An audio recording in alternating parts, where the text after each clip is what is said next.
Good afternoon. It's a pleasure to be here. I'm Michael Berry from UCLA, and Leslie and I have been talking about doing something like this for 2 years maybe, and so I'm so glad to finally be sharing a stage with her to talk about this really incredible film.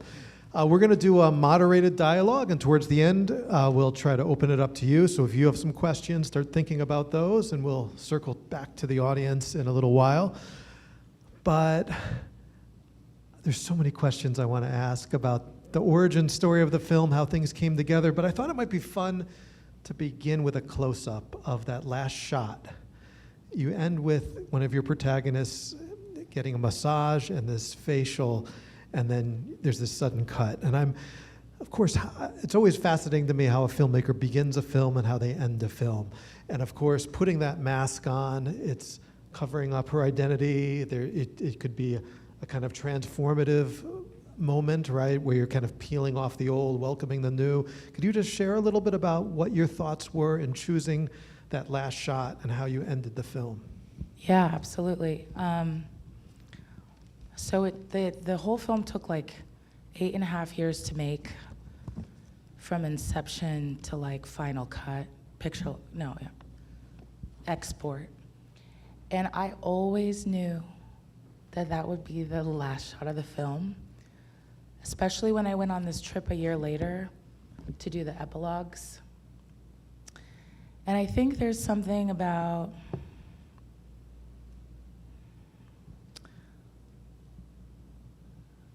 my experience of this world as an all-women's world, like a female-run industry, because I was raised by a single mom, immigrant mom from Taiwan.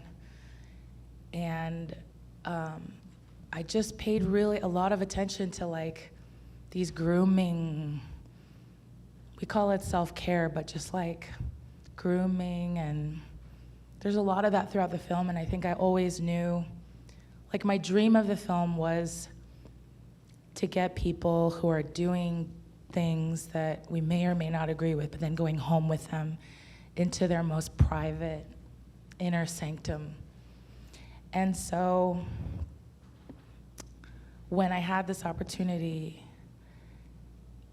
for me, it was working on so many levels, like obviously the mask, but I kind of boiled it down to one statement, which is this idea of freedom. And by using this as the last shot, I think I'm talking about a couple things, but like, is she free or is she not free? So like, in what ways, right? You got to know, we went into a rabbit hole of her whole story. So given like all this social, economic circumstances and political that brought her to, this place and stature in Chinese society where she had the option to go have an American baby, and then to lose it all, and then now what?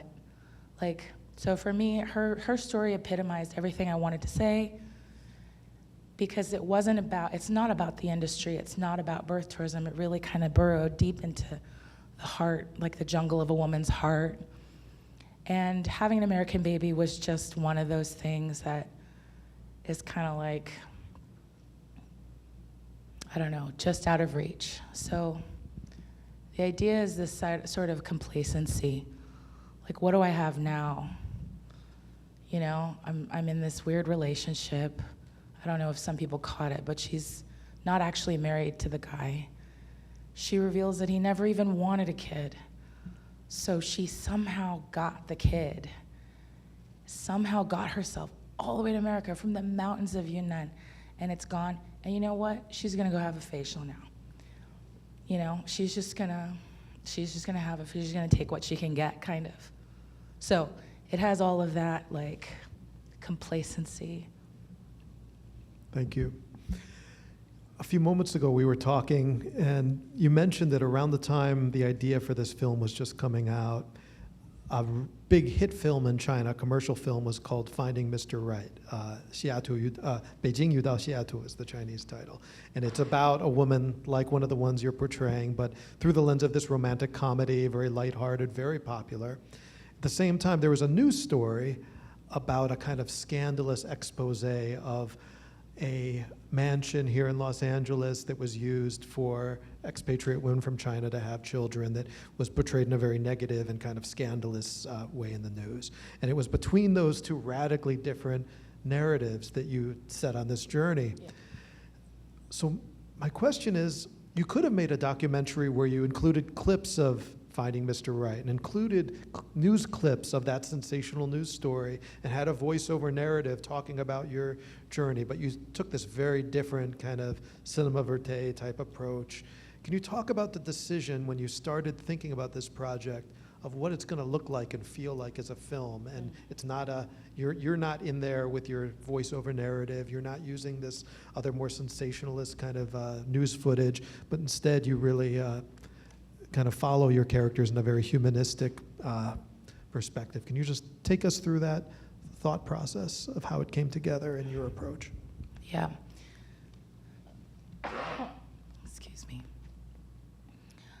So, right around the time that I found out about this industry, because one of my friends from China was having a baby, and I stayed with her inside of a maternity hotel.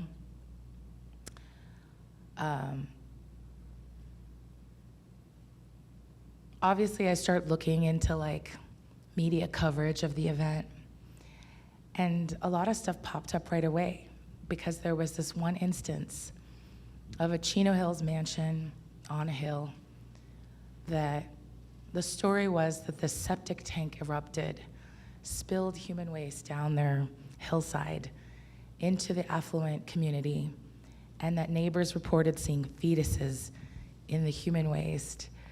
And so then authorities went to investigate and found out that this place had been illegally converted into like a 10-room hotel.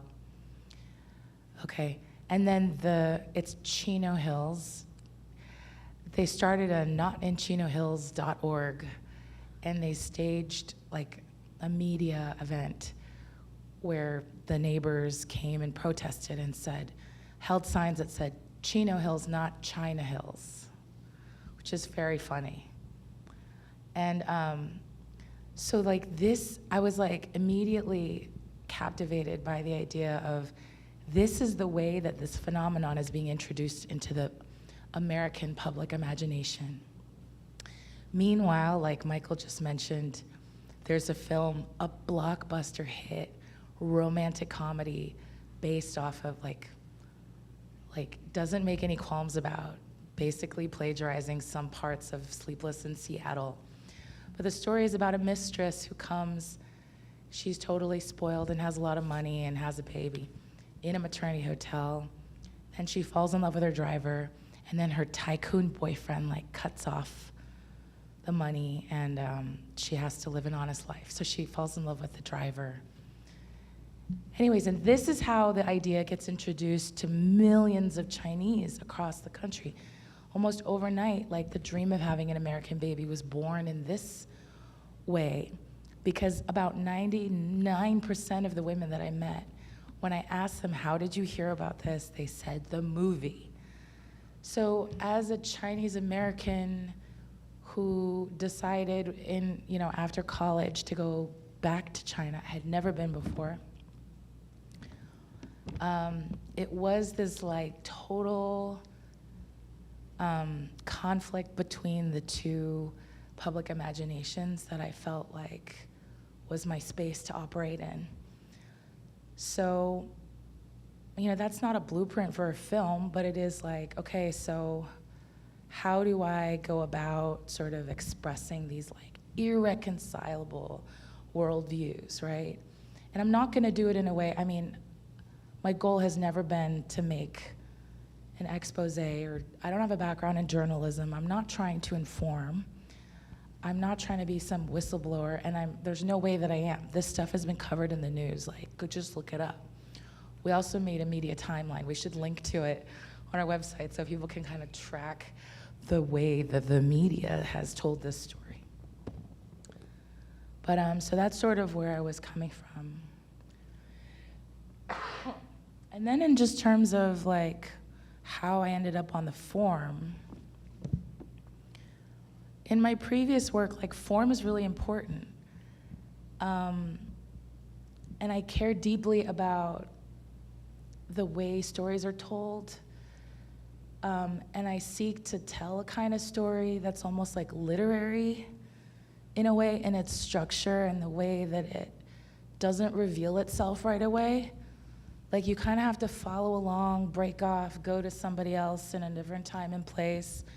It doesn't really add up until the very end almost, or like things are not supposed to make sense right away. So I was like seeking this type of a storytelling way, and I was trying to, it was a very tall order. I was like 31 years old when I started, and I frankly didn't have the skills, you know, to like execute on this vision that I had for how the story. The other aspect was that it was documentary. So I knew that I wanted to capture, I wanted it to feel like fiction.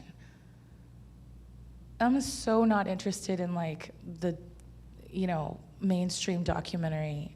I was really, really interested in ways that nonfiction, like real life, could approach a fiction-like aesthetic, feeling, intimacy.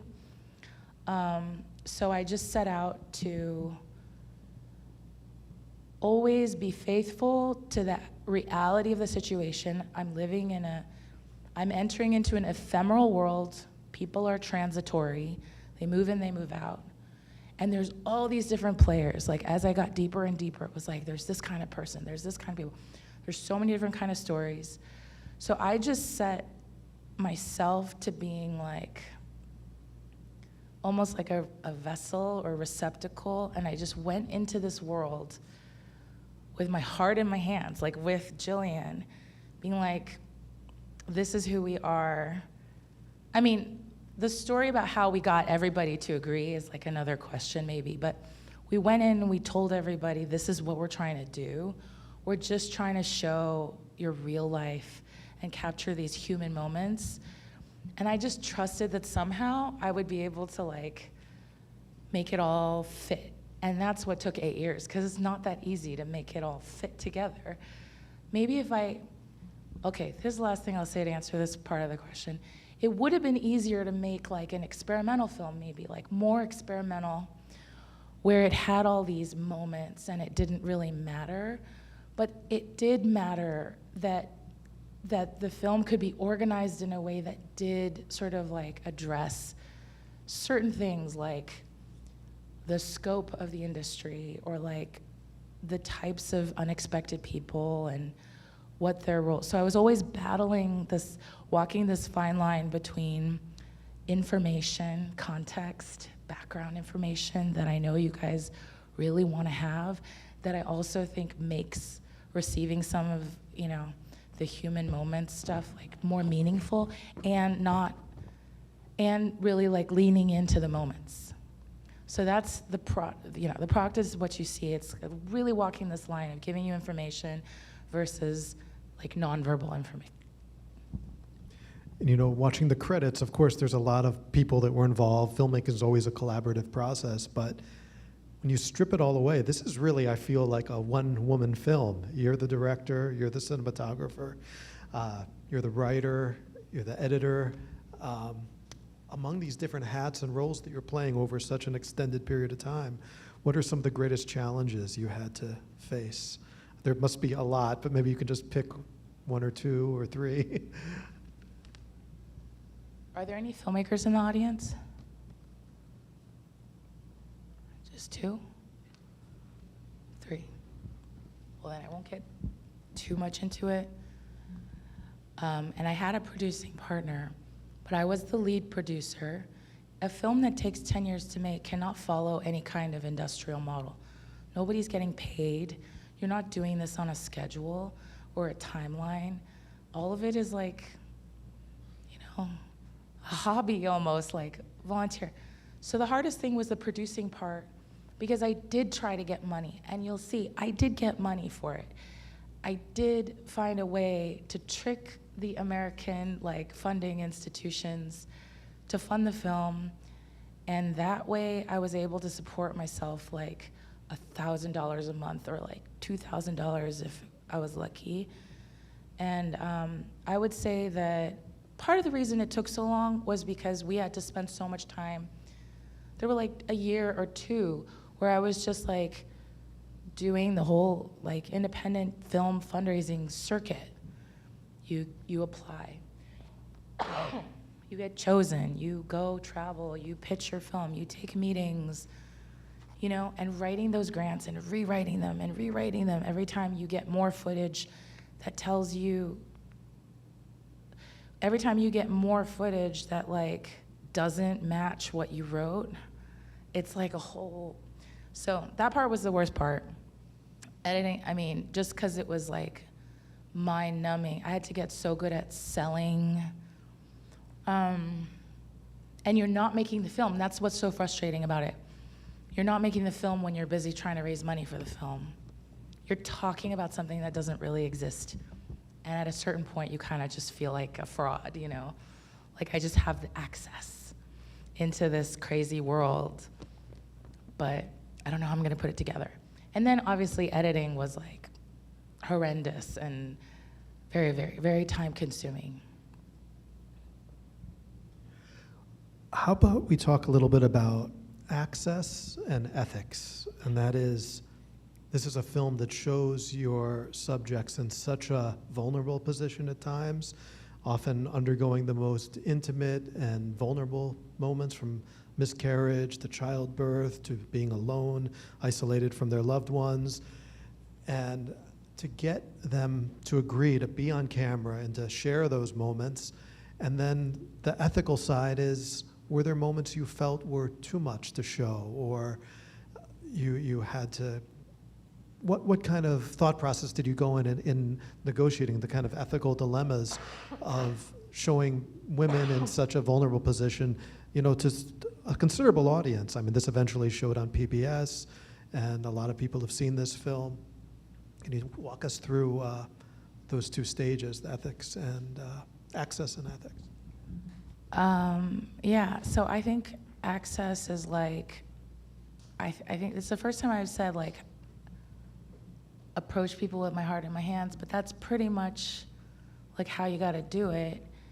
And it was never about making the film. Access was the biggest challenge. Like nobody had ever gotten access. So, and I didn't think of it anyways, like all I can say is I had to be really open, transparent, honest, and willing to make the relationship the priority and not the filmmaking in order to build that level of trust where I'm like just a Miss Nobody who graduated from UCLA and Stanford. So everybody wants to like, and I worked in the educational consulting industry in Beijing. So there are definitely perks to like getting to know me from their perspective. And also because like they're lonely. You know what I mean? Like, I just had to, we just like, Jillian, the woman sitting in the corner right here, tall blonde lady who speaks fluent Mandarin. We went together to answer these ads because I had a cousin in China who wanted to come. So we went on ChineseInLA.com, which is like the Craigslist for Chinese people in LA, and we started answering ads, and then we just showed up and we just kind of let things, like let attractions and chemistry like dictate. And then the point is, we were not aware of how attractive we were to them. And in fact, that's sort of how the idea of the film came along, is nearly every single character proposed the idea of making a film to us before we, you know, we did not. So it's like, you can't be duplicitous and you can't have like ulterior motives, because that's, so in my mind, I was willing to invest the time to see that where it could go without an expectation. And over time, I figured out, you know, this Chinese principle of reciprocity. Like, what are you getting out of this? What am I getting out of this? And so after, we let them come up with the idea, because I would just say, oh, I'm a documentary photographer, cinematographer.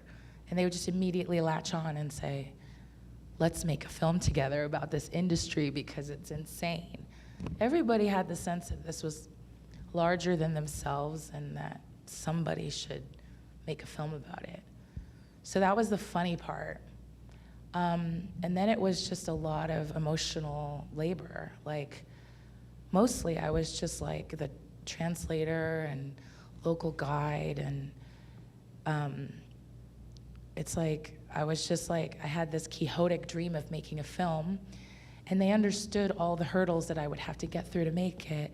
And the first one was I need to just start filming stuff.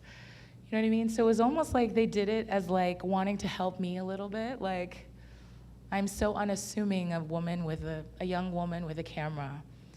And that's how I got into filming all these places that you're not really allowed to film. And I made it very, very clear to them from the outset, like, my interest is to make an art film. They didn't really understand. But at the time, there was no cause for concern. And we can get to this about US-China relations and, the ups and downs in that, where we were at that stage. They had nothing to fear. Everybody did everything legally. They think that they're doing a great thing for the American economy and for their children and for themselves. They don't see what's what's wrong with what they're doing. But the people who had a problem with it let me know ahead of time. Like, I filmed and followed a whole house of women. I think there were 6. And one of them was coming to have a second child. The one-child policy was still in effect. Her husband was a professor at a university. So she was like, I don't want to be in your film. And I said, well, so first I got Bing, the boss lady. Well, first I got the women. Then the roommate came on board. Then their boss lady came on board. So now there were 3 people in this house that were on board. And so when this one woman said, I don't want to be in your film, she just meant, like, blur my face. But then, like, midway through her stay, like, China undid the one-child policy, and she was like, oh, why am I even here? So, and then the other people who were particularly vulnerable were the domestic workers, so the nannies, the cooks and the nannies. They, almost all of them didn't want to be shown, so they're all, like, blurred. Do you have any specific questions? Yeah, I'm curious. I mean, when you were shooting over 10 years, there's so much footage you must have accrued. And are there scenes, shots, sequences that you thought would be great for the film, but you just left it out of respect, thinking, if I was that woman, I wouldn't want this preserved in the film, to be seen later by her children, or were those kind of things that you're thinking through? And maybe you can, if there are such sequences, maybe you could share what are some of the things that got left out that you wish maybe in an alternate version would have still been in the film? One set of characters, Sam and Sling, I don't know if you guys clocked it, but like, they basically came and had a baby and decided to stay. So that would make you undocumented. That was a very tricky one. And they were an example of access. They basically, like, gave me the key to this one apartment complex that was known for being ground zero for this industry. Like 600 of the 700 units are all being used by different various, like, medium to large scale maternity hotels.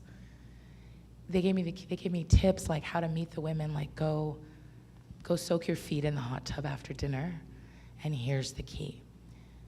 We started filming because they really wanted to support, like, my fundraising sample. And I was like, this couple, they're not that interesting because they already had their baby. I didn't expect, I was like, once we get money, I'll find a better Jillian's responsible for, insisting over time that their story was really meaningful because they kind of showed the link between having a baby and staying and opening your own maternity hotel, because that's what they're trying to do. And that was the cycle that I saw, which was crazy to me. So they obviously applied for political asylum, which is kind of like the pathway that all Chinese immigrants who don't come, who overstay, it's a path that they can take. It's pretty well known in the immigrant communities, but it's not exactly on the up and up because you're applying for political asylum. That one was really tricky because I really wanted to tell their story, but I couldn't be very explicit. And even to this day, it's not, it's tough. So that was one thing. Like I said, I blurred everyone who wanted to be blurred. The birth scene was a negotiation, and I think she ultimately understood what it was for and why it was important. She was pretty traumatized by that experience and the total lack of support. And it's just, I'm sorry, I need more specific questions because to talk about all of it, I feel like I might just skim the surface. No, I think there's a lot of different directions this could go, but it's maybe this is a good segue to think about the structure of the film, because you have these different characters that kind of come and go, and each one represents a different perspective, a different stage. And can you just talk about how you put the story together into a coherent narrative with these very different perspectives, and how that the story, after, I can't imagine how many, probably hundreds of hours of footage that you had shot, and what that editing process was like in terms of transforming it into what we see here as a story. So to clarify, I only shot for 1 year. Or actually the bulk of the material was shot, 1 year. And then I went back 1 year later, and then it took 8 years to edit. So that's a good question. I think I was seeking, it's so hard when you're working with such a huge amount of material, because even the story with the women, that house, I called them the three-headed monster because there were 3 different characters and they all had their own thread, but I didn't have all the coverage. I didn't have all the material I needed to show their relationships. It really came down to working with what I had. But the first thing I was seeking, there were different layers of narrative arc. So there's this more the grander scheme that's organizing everything, sort of the unraveling of the industry, a slow revelation of the scale, the scope, and the stakes, including the different, how it actually works. So there's that, which needs to slowly happen.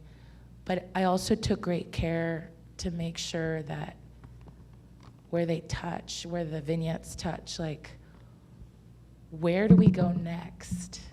And how does that feel?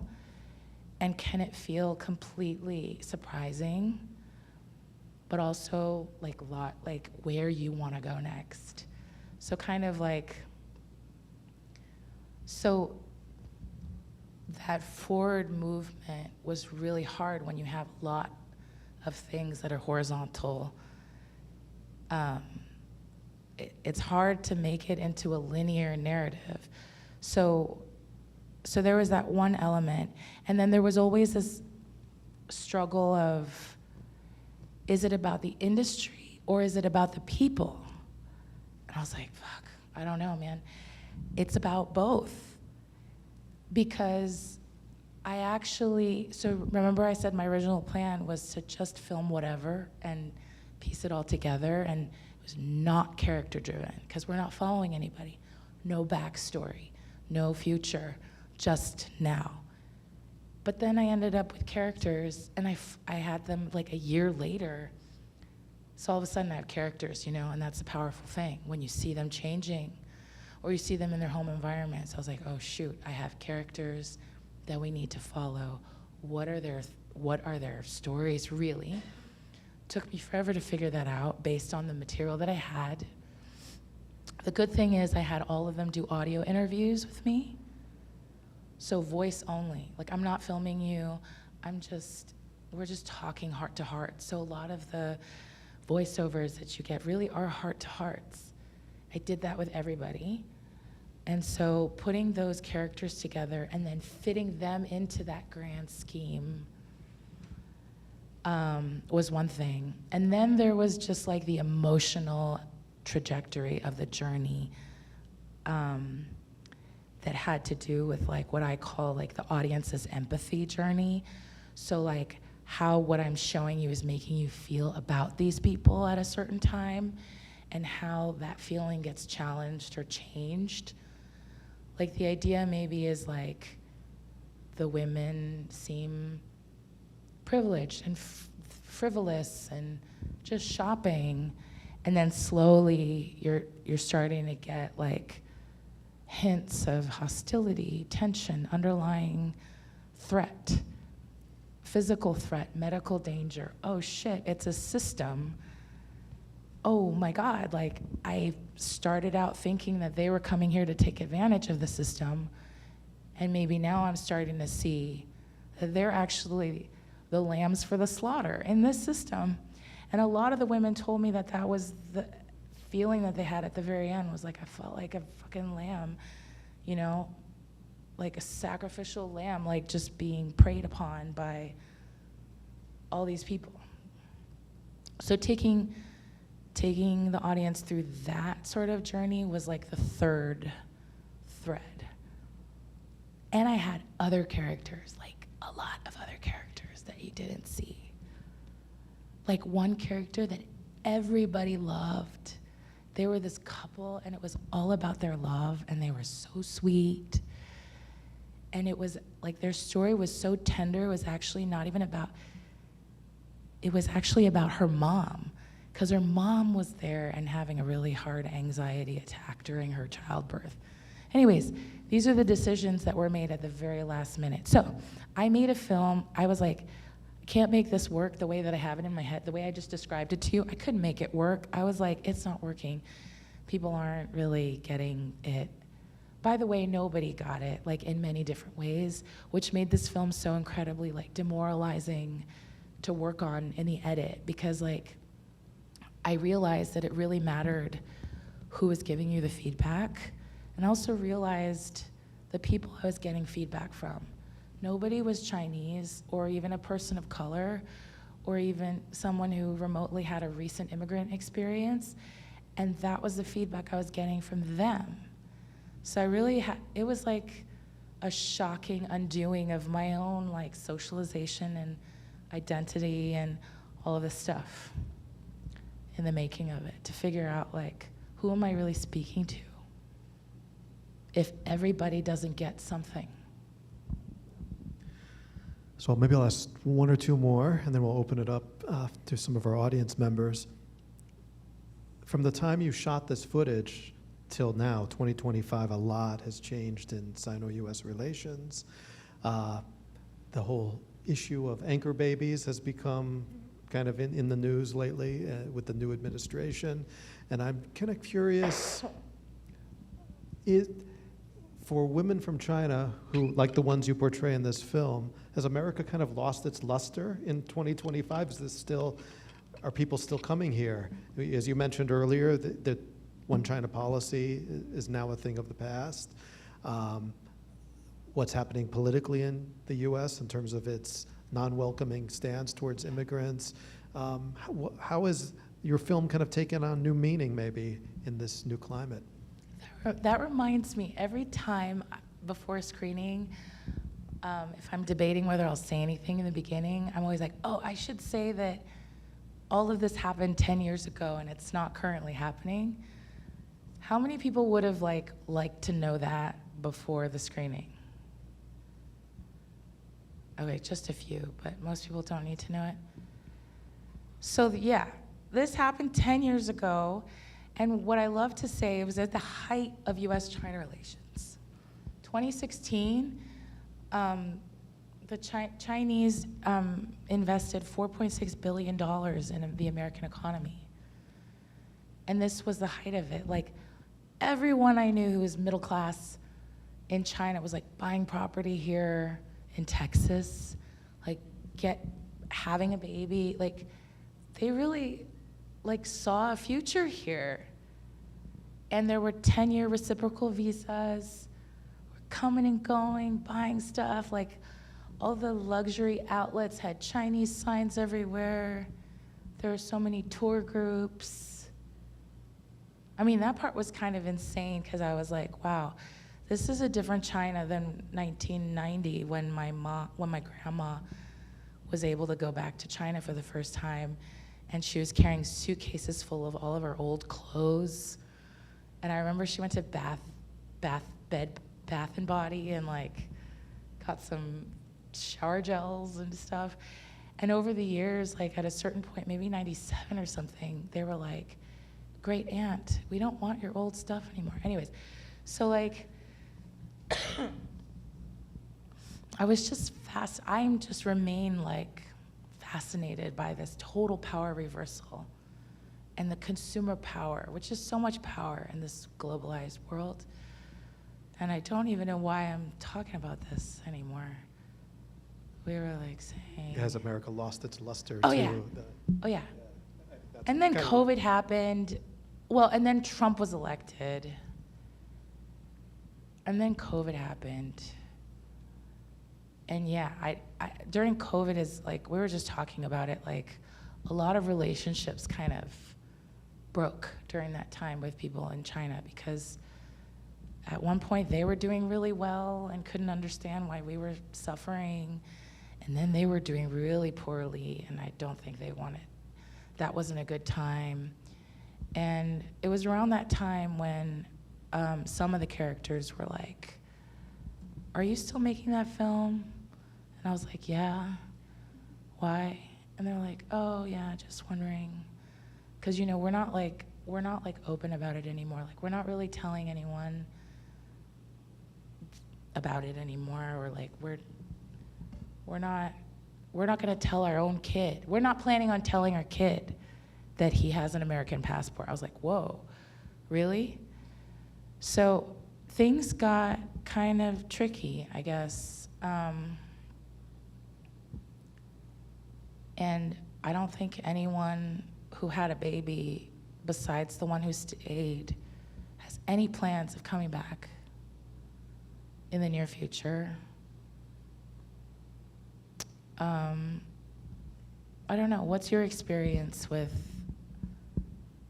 the allure of the American dream to the Chinese populace? Well, I think the last couple of years there's really been about face.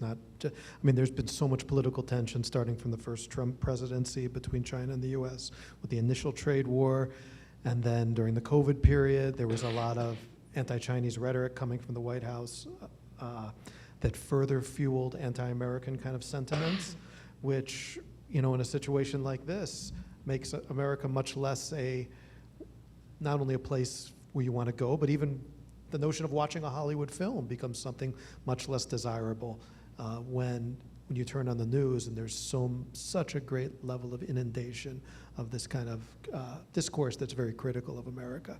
And of course, in recent months, it's only gotten worse. And so, the romance that you kind of are depicting here is very much dead. And I think for those of us with one foot in each culture, we hold on to a hope maybe that there can be more communication and more collaboration and opportunities to work together between these two countries. But at the moment, it seems like that door is very much closed, and not just in this area, but in so many different areas. Yeah. I think what a lot of people felt from watching the film is just the level of precarity. What I was always shocked by was like how willing a lot of people were to just go out on a limb for something that was not even certain. So they did all of this, and now it's not really gonna mean much, but maybe it will. you know? And I think that tells us a lot more about China than it does about the US. So a lot of times when the discourse wants to be like, what do you think about birthright citizenship?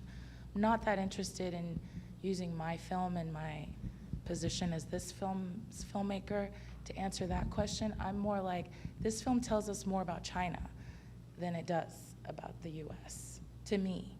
I'm trying to show you guys more about China, not about the US, if that makes sense.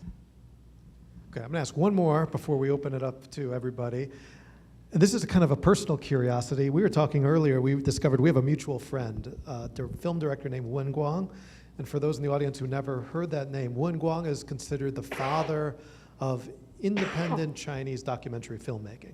And he runs a studio for many years called the Cao Changdi Studio, where he trains young filmmakers in the basics of filmmaking, sends them back to their hometowns to conduct oral history projects, interviews with the older generation about the Cultural Revolution, about the Great Leap Forward, about historical traumas in modern Chinese history. They come back to his workshop, they edit, they have this kind of collective process. It's a fascinating project that's produced dozens and dozens of films over the years. And Leslie not only knows of Wen Guang, but she worked in his studio for 4 years. And I'm curious if you could say something about what that impact had on your philosophy as a filmmaker, maybe on your approach to a film like this, whether it's embracing some of those ideas that you got from Wen Guang, or maybe resisting and going against them and making a very different type of film. Excuse me. I think the number one thing I learned from being in, like, basically in the Chinese underground documentary world was, like, I truly understood the meaning of independence and, like, doing stuff where there's no hope or possibility of, like, an avenue for distribution, that you're just completely off the radar and you're making it,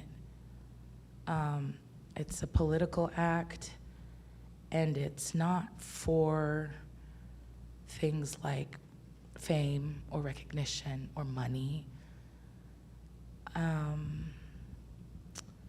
So I think I carried that with me into the project, right? Like, I didn't have, it's like you're in all these labs and all these, like, industry events and meetings, and it almost seems like a lot of filmmakers are thinking about how to make money off of their film, or they want to go to Sundance and then how to sell the film. I think it's that spirit of, I don't know where this is gonna go, and I think it might not go anywhere, but I'm making something I consider a work of art, and I'm just gonna do it for that reason. Are we at time? We're out of time. Oh. Yeah, so that's pretty much the impact that working with Wen Guang had. Thank you. So the musicians are here to start their load-in for tonight's thing, so we do have to wrap it up. Okay. So I wanted to thank you both very much for the wonderful conversation. You all can adjourn to the lobby and continue conversing one-on-one at this time, but I have to let the musicians in to start setting up. But thank you both, Michael and Leslie, for the wonderful film and the conversation. Thank you all for spending your Saturday afternoon with us. And please join me one more time in giving them each a round of applause.